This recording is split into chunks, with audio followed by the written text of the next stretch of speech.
हम में से सभी लोग अमीर बनना चाहते हैं, फिर भी ज्यादातर लोग काफी स्ट्रगल करते हैं। एक अमीर इंसान के पास ऐसा क्या सीक्रेट फॉर्मूला होता है जिससे वो लोग अमीर बन पाते हैं, जबकि बहुत से लोग जिंदगी भर स्ट्रगल करते हैं। आज हम बात करने वाले हैं रॉबर्ट कियोसाकी द्वारा लिखी गई best selling book rich dad poor dad के बारे में, जिसे हर उस इंसान को पढ़ना चाहिए जो अपने जीवन में पैसों को लेकर काफी स्ट्रगल कर रहे हैं। इस बुक को बहुत से सक्सेसफुल लोग भी पढ़ चुके हैं जो आज एक काफी अच्छे मुकाम पर है। तो चलिए जानते हैं इस बुक में ऐसा क्या सीक्रेट फॉर्मूला है जो अमीर लोग यूज करते हैं। रॉबर्ट ने इस बुक में अपने दो पिता का जिक्र किया है। उनके रियल पिता जो काफी पढ़े लिखे प्रोफेसर थे और फाइनेंशियल नॉलेज कम होने के कारण रॉबर्ट उन्हें पुअर डैड कहते थे, और दूसरे उनके दोस्त माइक के पिता जो कम पढ़े लिखे थे लेकिन बिजनेस में काफी सक्सेसफुल थे, इसीलिए उन्हें वो रिच डैड कहते थे। कहानी की शुरुआत कुछ इस तरह होती है। 9 साल के रॉबर्ट अपने पिता से पूछते हैं, डैड क्या आप मुझे बता सकते हैं अमीर कैसे बना जा सकता है? कुछ देर सोचने के बाद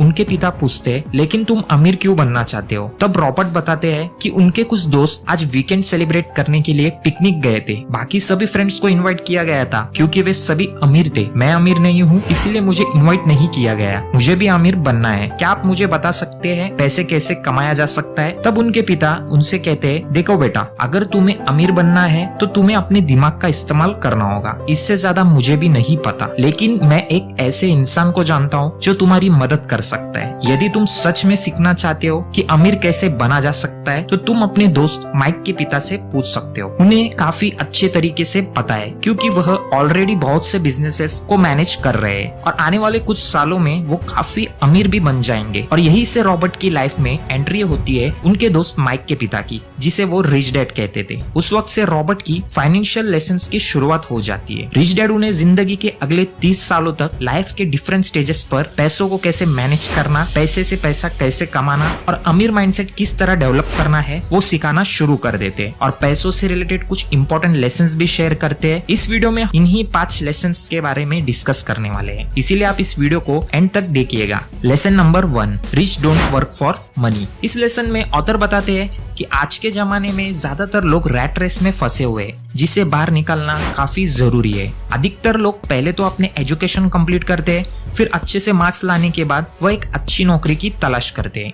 जब नौकरी मिल जाती है तब वो लोग अपने एक्सपेंसेस और बाकी खर्चों को बढ़ाना शुरू कर देते हैं, जैसे कि अपने लिए नया घर खरीदना, कार परचेस करना और बाकी के महंगे प्रोडक्ट्स खरीदना स्टार्ट कर देते हैं। इसके बाद धीरे धीरे अपने बिल और लोन के ट्रैप में फंसते चले जाते हैं, जिसके बाद वह इस रैट रेस का हिस्सा बन जाते हैं। कुछ लोग एक जॉब से दूसरे जॉब पर शिफ्ट होते हैं। उन्हें लगता है न्यू जॉब से उनकी फाइनेंशियल प्रॉब्लम सॉल्व हो जाएगी, बट ऐसा हो नहीं पाता।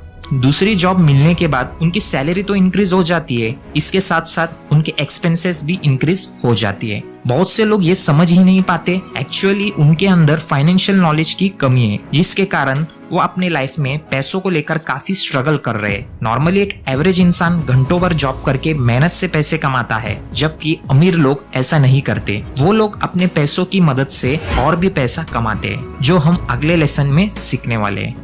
Lesson number 2, lack of financial knowledge. Author कहते हैं आप महीने के कितने पैसे कमाते हो वो मायने नहीं रखता, जबकि आप कितने पैसे बचाते हो वो काफी मायने रखता है। आपने बहुत बार ये किस्सा जरूर सुना होगा, कोई एक इंसान जिसे लॉटरी जीती हो, वो लोग इंस्टेंटली तो अमीर बन जाते हैं, लेकिन कुछ दिनों के बाद फिर से गरीबी की कगार पर आ जाते हैं। ऐसा इसीलिए होता है क्योंकि वो लोग पैसों को ठीक तरीके से मैनेज नहीं कर पाते। इसीलिए ऑथर कहते हैं अमीर बनने के लिए आपके पास फाइनेंशियल नॉलेज होना काफी जरूरी है। हमारे स्कूल या कॉलेजेस में फाइनेंशियल नॉलेज नहीं दिया जाता, जिसकी वजह से बहुत से हाईली एजुकेटेड पढ़े लिखे लोग भी आज पैसों को ठीक से मैनेज नहीं कर पाते और अपनी लाइफ में फाइनेंशियल स्ट्रगल करते हैं। बहुत से लोग जिंदगी भर अमीर नहीं बन पाते क्योंकि वो लोग एसेट्स और लायबिलिटीज के बीच के फर्क को नहीं जान पाते। यदि आप अमीर बनना चाहते हैं तो सबसे पहले आपको एसेट्स और लायबिलिटीज के बीच के फर्क को जानना काफी जरूरी है। एसेट वह होते हैं जिसकी वजह से आपके पास पैसा आता है, जबकि लायबिलिटीज वो होते हैं जिसके लिए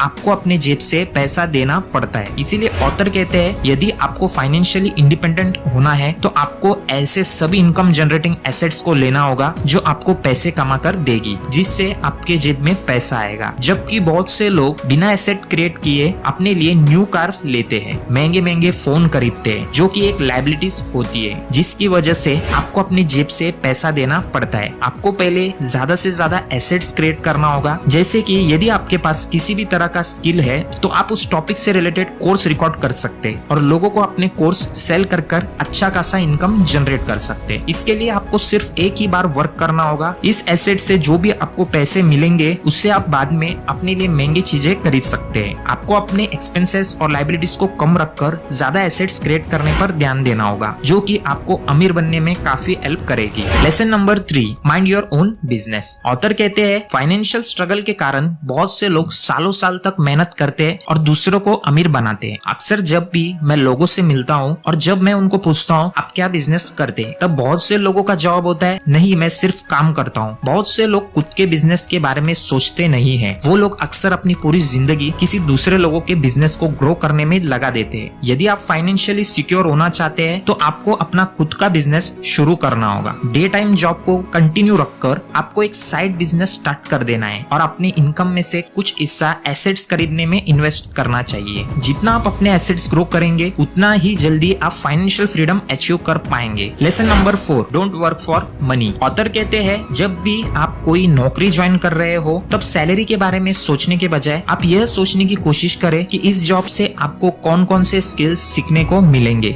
जब आप रिक्वायर्ड स्किल्स गेन कर लेंगे उसके बाद आप अपने बिजनेस काफी आसानी से शुरू कर सकते हैं। इसीलिए वह अक्सर कहते हैं सीखने के लिए काम करें, पैसों के लिए काम ना करें। Lesson number 5, overcoming obstacles. Common thing is self doubt and fear of Fehling.